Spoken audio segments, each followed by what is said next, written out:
and welcome to Blender Bitstream. Today on the show I'm looking at setting up mechanical animations with sliders. It's super handy for things that only move in one fixed way, like the props you saw in the intro, or something like a plane landing gear unfold animation. I'm going to set this door up so that when I move the slider left and right it opens and closes the door. First I'm applying scale and rotation on all the objects to avoid bugs. I recommend setting all objects at world origin, and for the slider I usually make sure the X and Y are set to 0. Notice all the objects I select are sitting at the same world location. This makes the setup much easier. Next I'm adding an empty and centering it on the exact hinge point the door will rotate around. Once it's centered, I'll make the empty a little smaller. If you forget to do that when creating it, you can just adjust its size in the empty's Object Data Properties tab. Now I have the empty in position, I'm ready to set up the slider.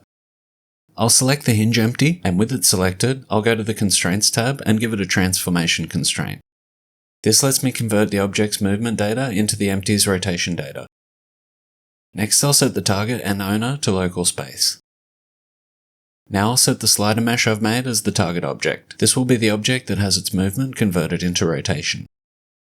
Map from is already correctly set by default to location, which means that's the type of transform you want converted. In this case I want 0 to be the door's closed state, or min. Max I'll set to 0.1 on the x-axis. Map to I'll set to rotation, and the z-source axis should match the axis I want to map from, which in this case is the x-axis.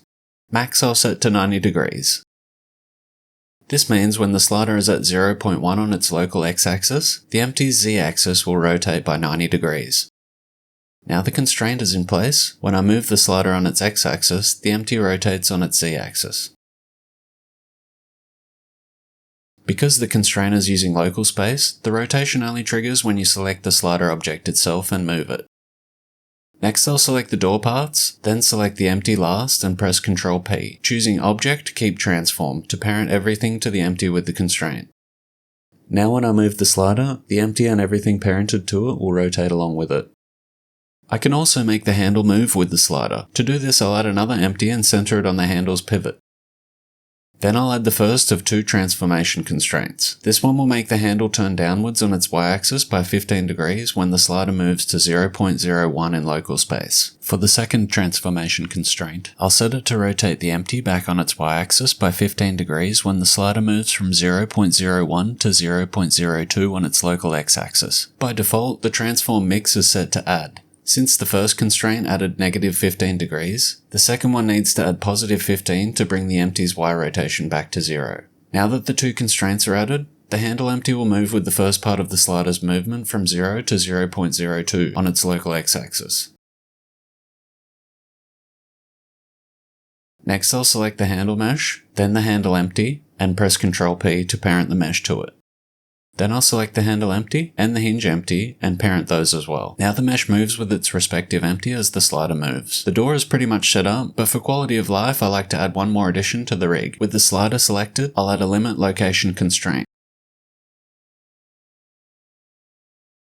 I'll set Z to 2.3 since that's the height of the slider, and keep all the other minimums at 0. Then I'll set the maximum X to 0.1, Y to 0, and Z to 2.3 again.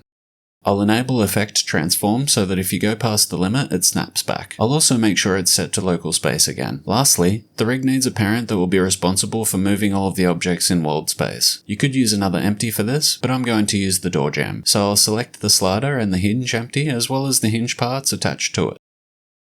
Then I'll select the jamb last and press Ctrl P to parent them to it. I can now move the whole rig around just by moving the jamb, and it won't affect the state of the slider since it's not moving in local space. This rig is very versatile, and you can build some pretty complex mechanical setups by combining the slider with other constraints like locked track. Hopefully this gives you a solid foundation for building your own slider-driven rigs and constraint setups. If you'd like to support the channel, leave a like, and subscribe for more Blender Bitstream. Thanks!